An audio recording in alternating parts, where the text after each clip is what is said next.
Gue mute dah. Baik, Assalamualaikum warahmatullahi wabarakatuh. Waalaikumsalam. Kami dari kelompok 3 ingin membahas tentang memori eksternal. Selanjutnya.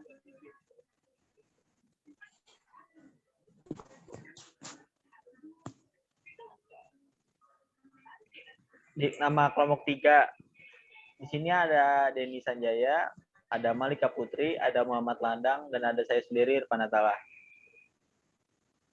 Saya mulai ya. Untuk presentasinya, selanjutnya. Apa sih itu memori eksternal? Memori eksternal itu adalah penyimpanan data yang di luar dari memori utama, dapat berupa kaset atau disk, atau disk itu kaset. Dan biasanya disebut dengan secondary memory. Jadi kalau misalkan di komputer ya, itu di memorinya kan ada memori utama, dan memori keduanya itu memori eksternal, memori yang di luar dari komputernya. Kegunaannya apa sih? Itu kegunaan dulu untuk menambah memori dari memori utama. Sebenarnya nggak usah ada memori kedua juga nggak apa-apa, tapi lebih baik lebih ada memori kedua, karena untuk mempercepat juga dari kecepatan komputernya sendiri. Semakin banyak ruang, semakin cepat komputernya. Kecepatan aksesnya itu dia lebih lambat daripada RAM. Jadi pas kita ngebuka flash disk atau CD atau apa, itu kita ketika buka isinya itu dia agak lama daripada RAM. Kalau RAM kita buka filenya kan langsung kebuka. Tapi kalau di CD atau di flash disk itu lebih lama.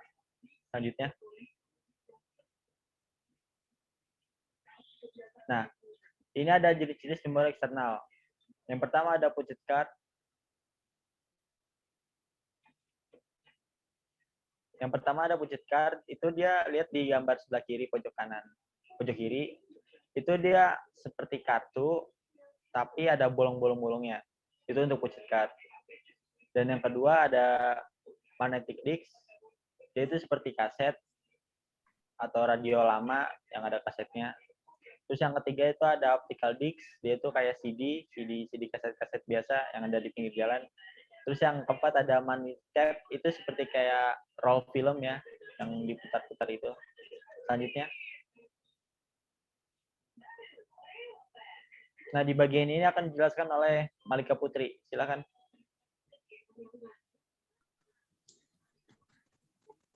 Di sini saya akan mempresentasikan kartu punch. Kartu punch, kartu IBM atau kartu Halier adalah selembar kertas kaku yang berisi kertas perintah untuk mengendalikan mesin otomatis atau data aplikasi pengolahan data. Kedua perintah data diwakili oleh ada atau tidak adanya lubang di posisi yang telah ditentukan. Tentukan usang sebagai media perekam. Punched secara luas digunakan di abad 19 dan digunakan di abad ke-20 dan dikenal sebagai industri pengolahan data. Penggunaan catatan mesin unit diatur dalam sistem pengolahan data untuk input data, pengolahan dan untuk komputer digital awal digunakan punch card sering dibuat dengan menggunakan mesin Keypuch untuk sebagai media utama. Masukan dari kedua program komputer dan data pada tahun 2012 beberapa mesin voting masih menggunakan punch card untuk merekam data. Peralatan punch card kartu berlubang ditemukan pada 1801 oleh orang Perancis yang bernama Joseph Marie Jesquard. Electromechanical accounting masih hasil output dari mesin Halloween. Baik, terima kasih Malika. Selanjutnya akan dijelaskan oleh Denny Sanjaya. Tempat dan saya persilakan. Baik, untuk magnetic disk. Disk adalah piring bundar yang terbuat dari bahan tertentu atau logam atau plastik seperti gambar yang kita dapat lihat. Dan untuk mekanisme baca atau tulis menggunakan kepala baca atau tulis yang disebut dengan head, berupa humparan pengkonduksi atau conducting coil. Desain fisiknya, head bersifat stasioner, sedangkan piringan disk berputar sesuai kontrolnya. Dan dua metode layout data pada disk, yaitu konstan angular velocity dan multiple zoned recording. Dan untuk disk diorganisasi dalam bentuk cincin konsensus yang disebut track. Tiap track pada disk dipisahkan oleh gap yang berfungsi untuk mencegah atau mengurangi kesalahan pembaca maupun penulis yang disebabkan melesetnya head atau karena interferensi medan magnet. Dan untuk magnetic disk, yaitu dia sejumlah bit yang sama akan menempati track yang tersedia, dan semakin ke dalam disk, maka kerapatan density atau disk akan bertambah besar. Dan untuk data dikirim ke memori ini dapat berbentuk blok, umumnya blok lebih kecil kapasitasnya daripada track. Dan untuk blok-blok data disimpan dalam disk yang berukuran blok yang disebut dengan sektor. Dan untuk track biasanya berisi beberapa sektor, umumnya 10 hingga 100 sektor setiap tracknya. Baik, terima kasih Denis. Selanjutnya, ini membahas tentang optical disk.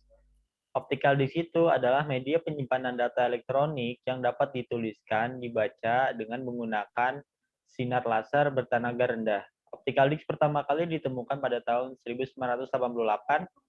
Kemudian teknologi ini dipatenkan beberapa tahun kemudian. Perkembangan berikutnya ditemukan teknologi optical media untuk data video dalam laser disk yang dikeluarkan oleh Philips pada tahun 1978. Berlanjut setelah itu, audio compact disc atau CD dikeluarkan Sony pada tahun 1993. Optical disc memiliki ciri-ciri sebagai berikut.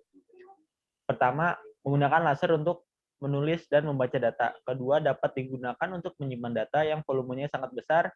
Ketiga, dapat membaca data dengan sangat cepat. Selanjutnya, contoh-contoh optical disc. Yang pertama ada CD compact disc atau laser optic disc. Merupakan jenis piringan optik yang pertama kali dimunculkan. Pembacaan dan penulisan data pada piringan dilakukan melalui laser. Itu ada gambar sebelah kiri pojok ya, yang warna putih, itu adalah CD. Dan yang kedua ada DVD, digital video disc atau digital versatile disc. Merupakan perkembangan dari CD, dan DVD memiliki kapasitas yang jauh lebih besar daripada CD biasa. Gambarnya ada yang kedua, itu seperti CD namun berwarna silver ya.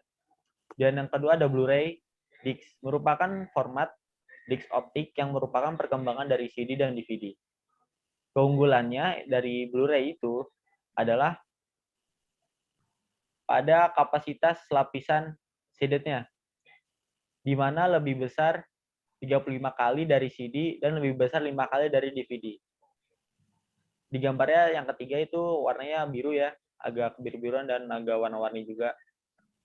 Selanjutnya ada Fluorescence Multiplayer Disc atau VM disc.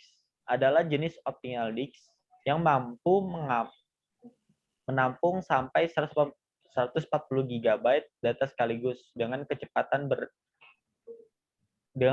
baca datanya sampai 1 GB per detik. Gambarnya seperti itu ya, agak warna kehijauan. Selanjutnya, di bagian ini akan dibacakan oleh Muhammad Lana. Waktu dan tempat saya persilakan. Ya, untuk magnetic tape adalah model pertama daripada secondary memory. Tape ini juga dipakai untuk alat input atau output, di mana informasi dimasukkan ke CPU, dan dari tape dan informasi diambil dari CPU lalu disimpan pada tape lainnya. Panjang tape pada umumnya 2400 feet, lebarnya 0,5 inch, dan tebelnya 2 mm.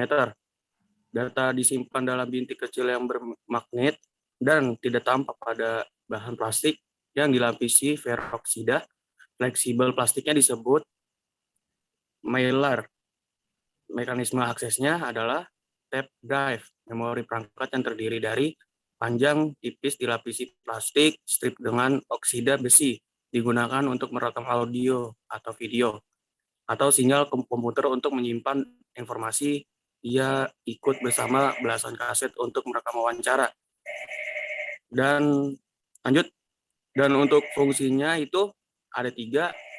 Yang pertama untuk media penyimpanan, yang kedua untuk alat input-output, dan yang ketiga itu untuk merekam audio video atau sinyal.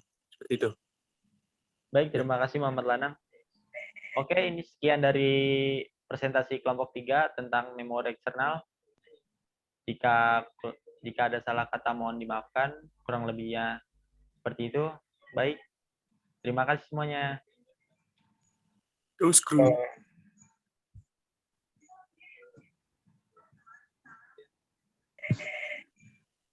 Dan udah.